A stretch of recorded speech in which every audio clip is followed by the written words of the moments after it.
30 years ago, or on February the 28th, 1986, on a snowy street in Stockholm, Sweden's capital, some man whose identity is still 30 years later open to question shot dead Mr. Olof Palme, who was the Social Democratic Prime Minister of Sweden, first from 1969 to 1976 and from 1982 until his assassination in 1986.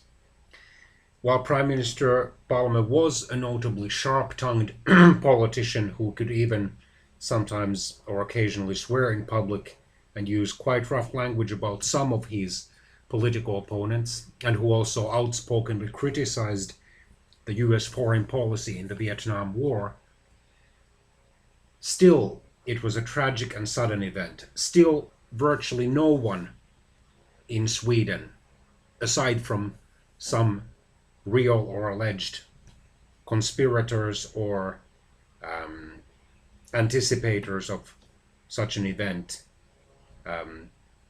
would have believed that Prime Minister Palme would be assassinated. Somewhat over 3 years after returning to office in October 1982. Well, there have been various theories concerning who exactly murdered him. A small-time criminal, Mr. Christer Pettersson, was actually even identified by Prime Minister Palme's widow, Mrs. Lisbeth Palme, on a lineup of potential assassins, and he was even convicted of the murder in 1988. However, he was acquitted after a successful appeal to the Svea Court of Appeal. He died in 2004. Another man whose guilt actually in retrospect seems much more likely than that of Mr. Pettersson was the late Mr. Victor Gunnarsson, who at the time of the assassination was 33 years old. He was a Swedish extremist, right-wing extremist. He had links to such extremist groups as the European Workers' Party, whose member he actually was. He even belonged to the Swedish branch of the La Rouge movement, which is a political and cultural network promoting the convicted American extremist Lyndon LaRouche's ideas. It promotes a revival of classical art and a greater commitment to science, is for the development of major economic infrastructure on a global scale, and demands a reform of the world financial system to avoid a worldwide financial collapse, of course, but also to encourage investment in the physical economy and to suppress financial speculation. Mr. Gunnarsson, however, was for some reason dismissed from that organization in 1985. Also, pamphlets from this party, which were critical of Prime Minister Palme, were found in his home outside Stockholm. He was actually briefly arrested following Prime Minister Palme's assassination, but because some police chiefs and prosecutors disagreed over his possible guilt, he was freed. He himself was, after having emigrated to the United States, assassinated in December 1993 in North Carolina, United States, by a former American policeman who was the obsessive ex-fiancé of a woman with whom Mr. Gunnarsson was romantically involved.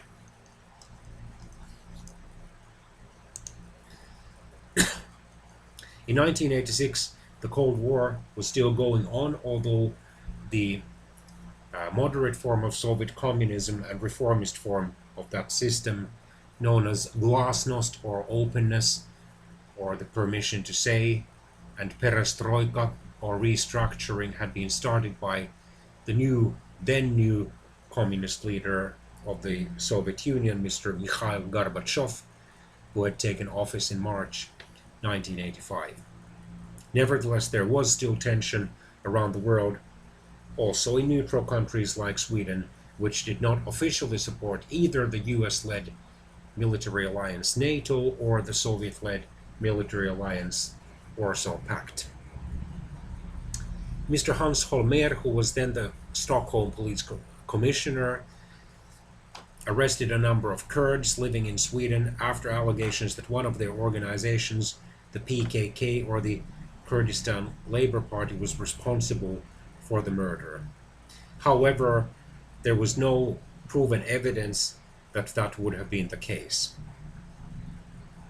Even in 2001, when some Swedish police officers visited the PKK leader, Mr. Abdullah Öcalan, in a Turkish prison about his allegations that a dissident Kurdish group led by his former wife would have murdered Palme, they found no proven evidence supporting those allegations. Then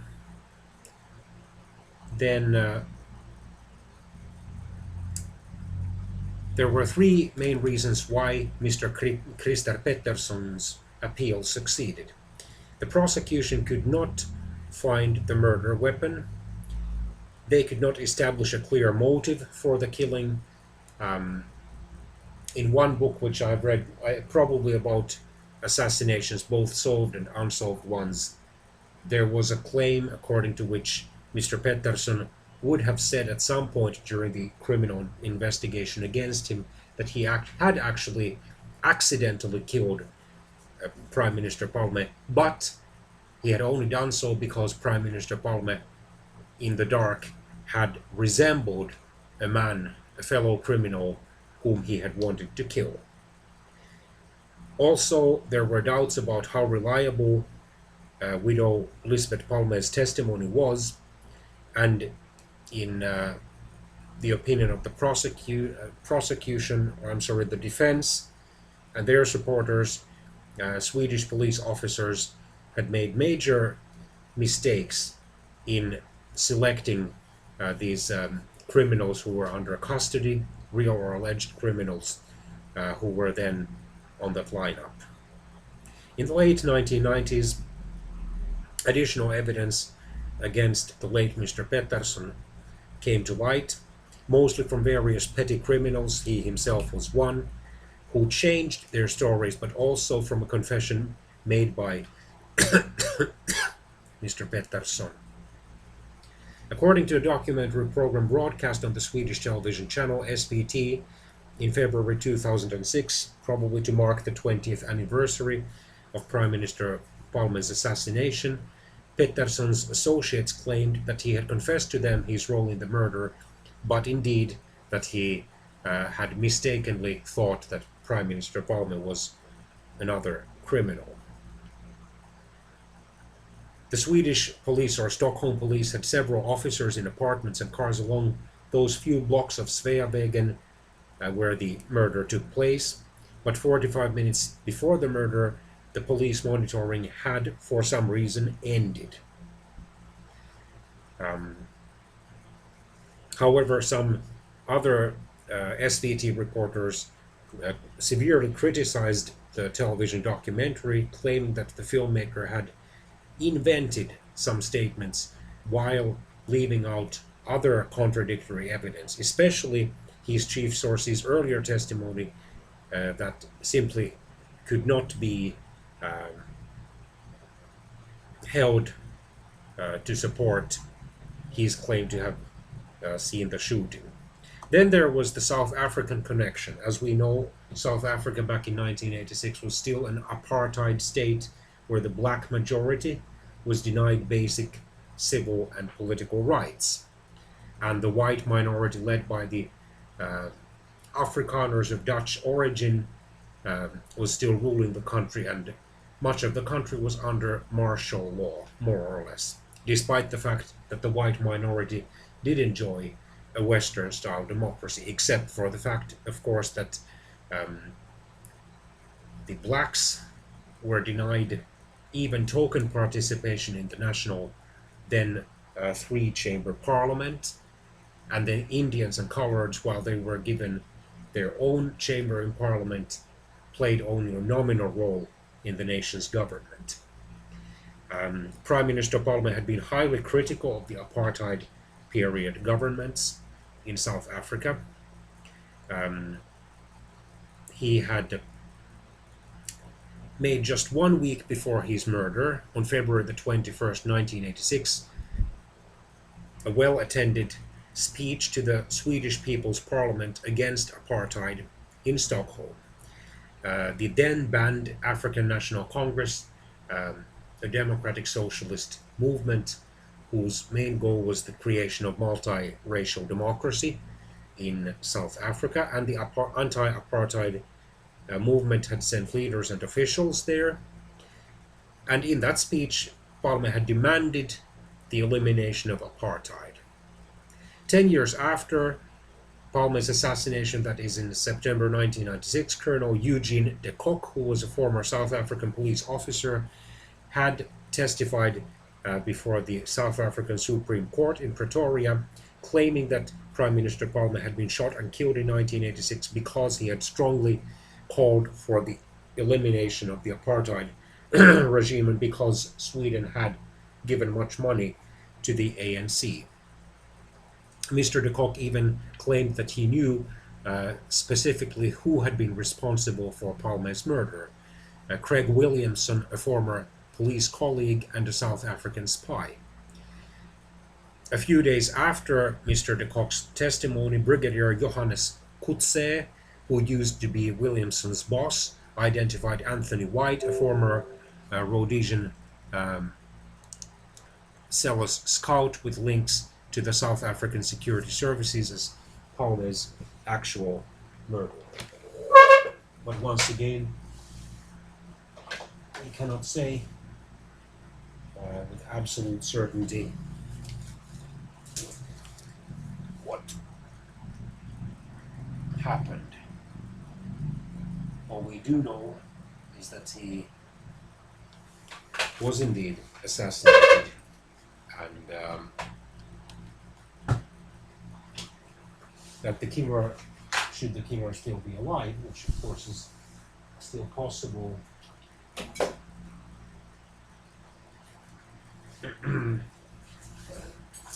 seems to be at large.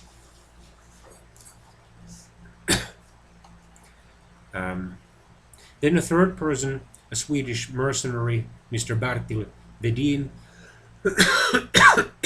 who had been living in the Turkish-dominated northern Cyprus since 1985, was named as the killer by Peter Castleton, a member of Coetzee's assassination squad, whose name was Operation Longreach.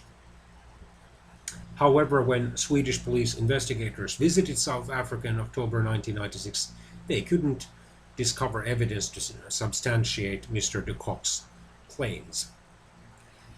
Then there was the allegation in a book published by 2005 by a Swedish historian, Mr. Jan Bundesson, Blood on the Snow, the Killing of Olof Palme, that Prime Minister Palme had been murdered by people who had links with arms trades to India. And in that book, it was suggested that Prime Minister Palme had used his friendship with Mr. Rajiv Gandhi, a major politician in India, and if I remember correctly, at that time serving as the Indian Prime Minister, to secure a deal worth 8.4 billion Swedish crowns for the Swedish armaments company Bofors to supply the Indian company with howitzers. But, according to Mr. Bundesson, Prime Minister Palme did not know that hidden from him, Bofors had used a shady company to bribe Indian government officials to conclude the deal, and this became known as the Bofors scandal. Mr. Bundesson further alleged that on the morning when he was assassinated, on February the 28th, 1986, Prime Minister Palme had met with the Iraqi ambassador to Sweden Mr. Muhammad Saed al-Sahaf. The two had discussed Bofors, which al-Sahaf knew well because of its arms sales during the Iran-Iraq War. And then he suggested that the ambassador had told Palme about Bofors's activities. Historian Buddhism claimed that the Swedish police suppressed vital military intelligence 6. Military intelligence 6 is the secret intelligence service of Britain, which provides information about foreign intelligence information to the British government. Then a Swedish journalist, Mr. Anders Leopold, published a book in 2008 entitled Det svenska trädet skall fällas, or The Swedish Tree Shall Be Brought Down, and he claimed that the Chilean fascist Roberto Time killed Olof Palme. Time led the most militant wing of Patria y Libertad, or Fatherland and Freedom, a far-right political organization. Back then, as we know, Chile had a right-wing military dictatorship led by the late General Augusto Pinochet, financed by the United States Central Intelligence Agency. And journalist Leopold claimed that Prime Minister Palme was killed because he had liberally given asylum to so many leftist Chileans following the coup that overthrew the democratically elected socialist Chilean president, Mr. Salvador Allende, in 1973. Then a German weekly magazine, Die Zeit, published an article in March 1995 where Mr. Klaus-Dieter Knapp claimed that the assassination had resulted from a conspiracy among Swedish right-wing extremist police officers, and he claimed that the murderer had been identified by two witnesses who happened to be at the scene at the time and who knew the murderer because they had met him before. Another plot sees the involvement of the CIA and the Italian Masonic Lodge Propaganda Due, led by Mr. Licio Gelli, who wrote in a telegram to Philip Guarino that the Swedish tree will be felled, that is cut down, meaning that Prime Minister Palme must be assassinated. Then Mr. John Ausonius, the laserman, also known as John Stannerman, was initially one of the suspects, but he was imprisoned on the night when Prime Minister Palme was shot.